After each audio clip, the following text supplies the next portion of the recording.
Update. Am I being a bridezilla by asking my best friend's partner to not propose at my wedding?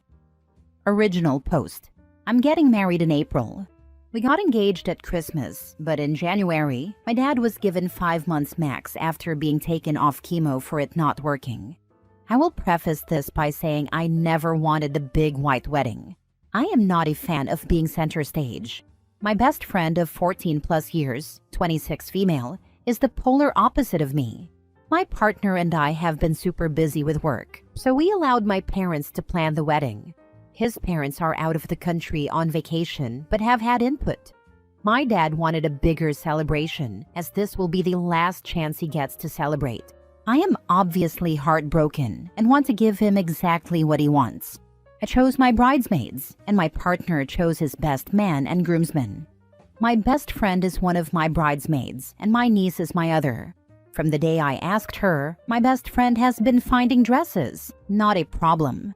I've said all along that I just want them to feel comfortable, so they can wear what they want. I am paying. Some of the dresses were questionable, but I honestly didn't have the heart to tell her. The men's suits were all chosen, and everyone was happy. A little side note here, my parents have never been a fan of my best friend.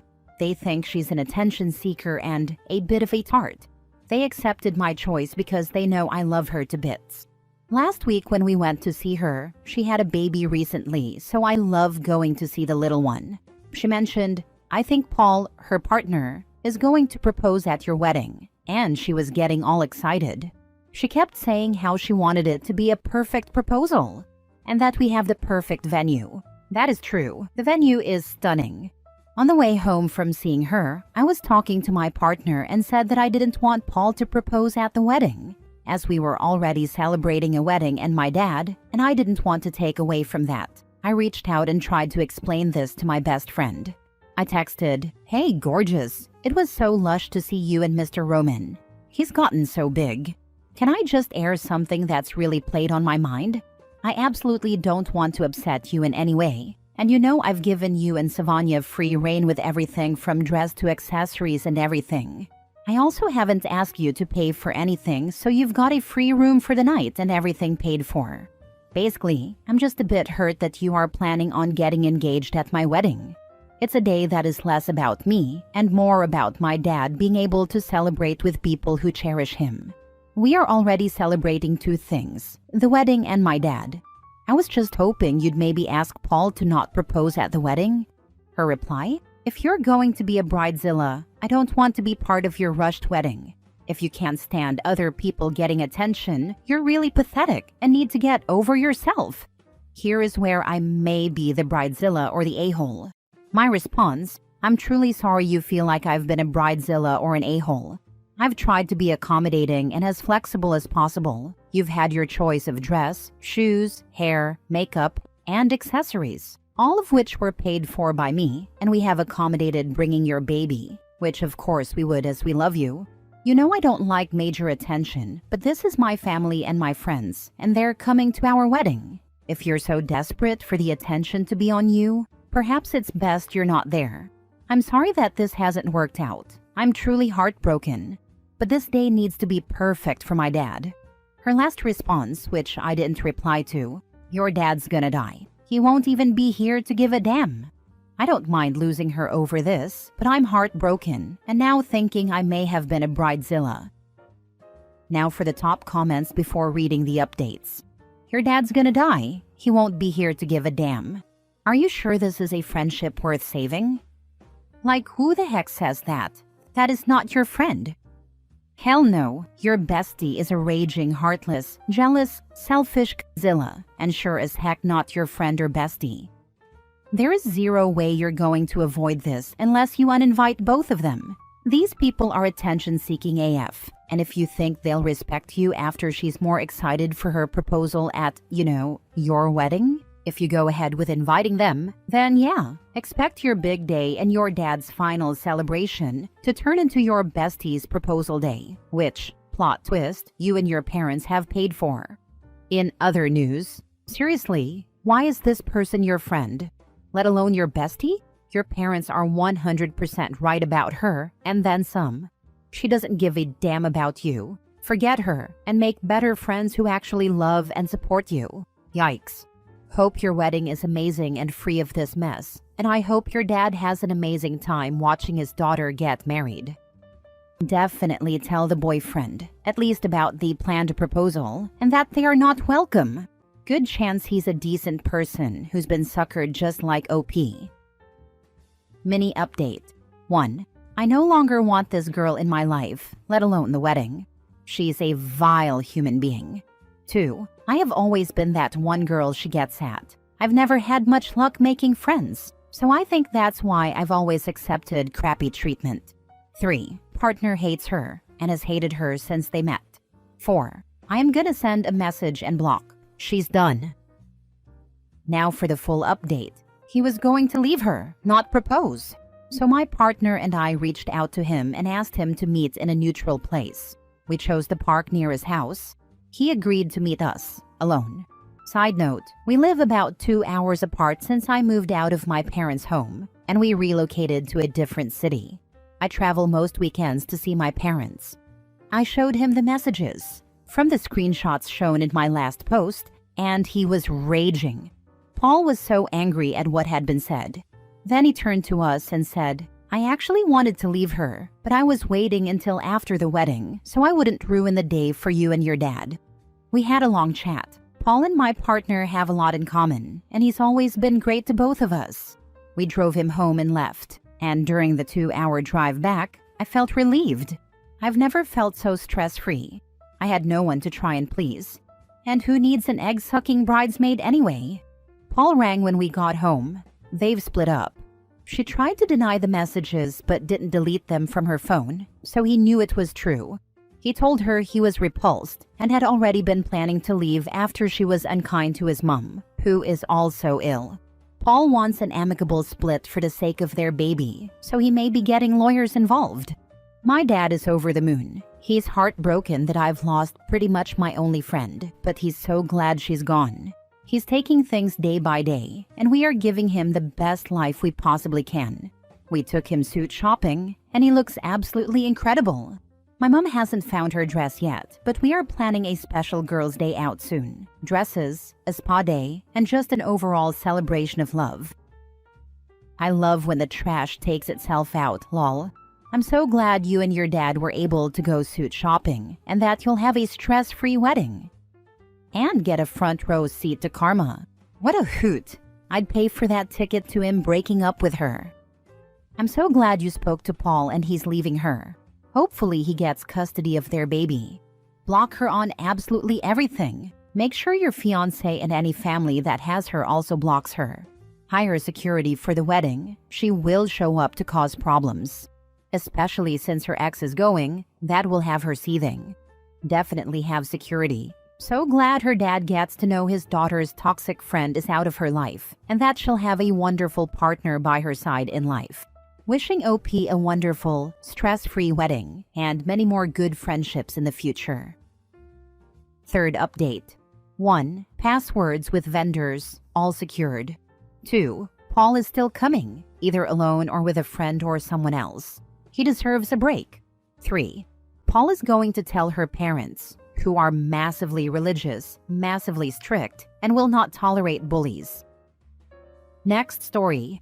Am I the a-hole? My husband doesn't think having parents to stay should be a house buying consideration. I, 41 female, live with my husband, 45 male, in a UK seaside holiday destination. We've been looking to move house for a couple of years, and I thought we had similar considerations. We spiraled into an argument today over my dream of having a house where our extended family could come for beach holidays, even while we're working. My husband is an introvert who works remotely. I am an ambivert who can only work from home 1 day a week. So this dream of mine would mean having a house where he could work undisturbed by any family who might come to stay. I was thinking of a garden office or something like that. We've talked about this sort of thing before, but I didn't realize he had a problem with my parents staying.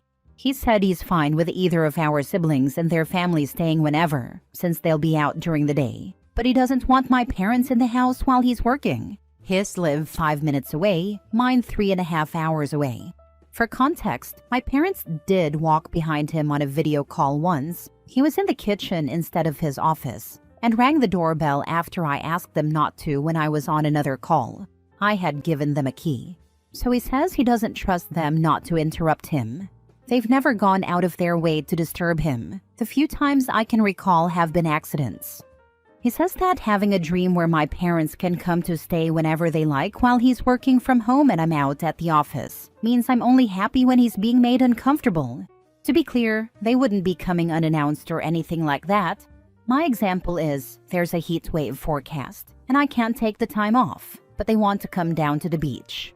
The two main things we're arguing about and the reason I'm here are: 1. He said buying a house with other people in mind is stupid. I agree that I shouldn't have said it was a priority and have apologized. I clarified that I want us to find a house that's perfect for our needs and then share it with the people we love. We're fortunate to live in a holiday destination, and I'd love to share that good fortune, particularly with my parents while they're still alive. They're in their 70s. 2. He can't understand why I'd want my parents to stay while I'm out working during the day. He thinks my reasoning is irrational, and that if I tried to explain it to anyone, they'd agree with him. So here goes. While most of the time, I can take days off when my parents visit. They're retired and could visit more often. It's a long drive, so coming for a longer stay less often makes it more worth it for them, and less tiring. A week instead of a weekend, not weeks or months. For me, it would give the illusion of them living nearby for a while. I know this part sounds silly, but I like the idea of them being around after work. I'd rather see them all day, but seeing them after work a bit more often would make it feel like they were closer. So, am I the a-hole, and how can I approach a compromise? Now for the top comments. You're the a-hole. Your husband is letting you know that he is not interested in any of this mess. It sounds like you could be overlooking other intrusive behavior by your parents because you aren't home to see it, and/or because you don't want to see it. Also, who wants their house to become a vacation destination for extended family all the time? Hotels were created for a reason. Thirdly, he works from home. I would not want the disruption of having people at my house while I'm working from home. It is distracting at best. Is your next suggestion going to be that your parents move into the garden office? I think it's on my mind because they are getting older, and I realize that my available time with them is getting shorter, not because I want them over all the time. They'd drive me crazy if they stayed too long, the same as if I stayed at theirs too long. Also, I'm not angling to sneakily move my parents in. Since all our parents are in their 70s and 80s, we've already talked about what would happen if either of our sets of parents couldn't live independently anymore. You're the a-hole. He doesn't want your parents staying at the house. Majority of people don't enjoy their in-laws staying, to be honest. Yeah, I'm good for a day visit or an overnight stay. After that, I want you to go home. Not everyone wants or enjoys long-term guests. It's like the old joke of, guests and leftovers should be thrown out after a week for the same reason. You're the a-hole. Just because it was an accident when they interrupted him doesn't make it any less of an interruption. As someone who works from home full-time, having anyone extra in the house is a disruption. Go to the kitchen to make lunch? Someone else is there. Try to take a call? Someone walks through. Go grab a cup of coffee? Someone is in the way or wants to chat. They're your parents. They're yours to entertain. Ringing the doorbell when you've been specifically asked not to is not an accident. They just don't care. Last story. Am I the a-hole for not involving myself with my in-laws' baby loss 3 years running? My sister-in-law had a stillbirth 3 years ago. We were saddened and offered support. She has 3 living children from before this happened. At Christmas before the 1-year anniversary, she opened our Christmas card. A few moments later, she picked it back up, stated that she couldn't display it unless her baby's name was included, and proceeded to write their name in the card. I tried to put it to the back of my mind, but honestly, I felt she could have taken the card home and written their name to avoid making me an example in front of the entire family. For the first anniversary, we were asked if we would come to a memorial. We all went and felt very awkward. My sibling was stillborn, and I grew up in a household that didn't talk about it. Whenever my siblings and I tried to ask questions about our stillborn sibling, our mother would shut us down. For the second anniversary, we were again asked to attend. We went, my husband's brother didn't, but again found it very awkward. During family gatherings, she makes excessive comments and social media posts about how nothing feels right without her angel baby being there. My other sister-in-law and I find it upsetting because we cannot help that our children survived, while one of hers didn't. She has 3 other healthy children to care for.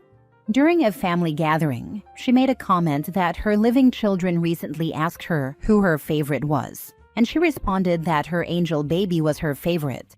The room went silent.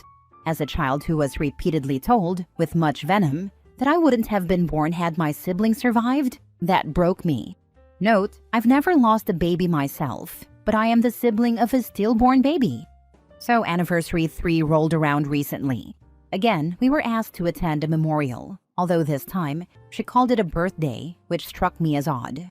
We felt it was too much for us to go through again after attending the first 2. We decided not to go, but I chose to light a candle and wore my angel wings brooch for the week before and after the passing date as a tribute. We've now received a message from mother-in-law stating that my sister-in-law is very upset with us all because we didn't make the effort and that we should apologize.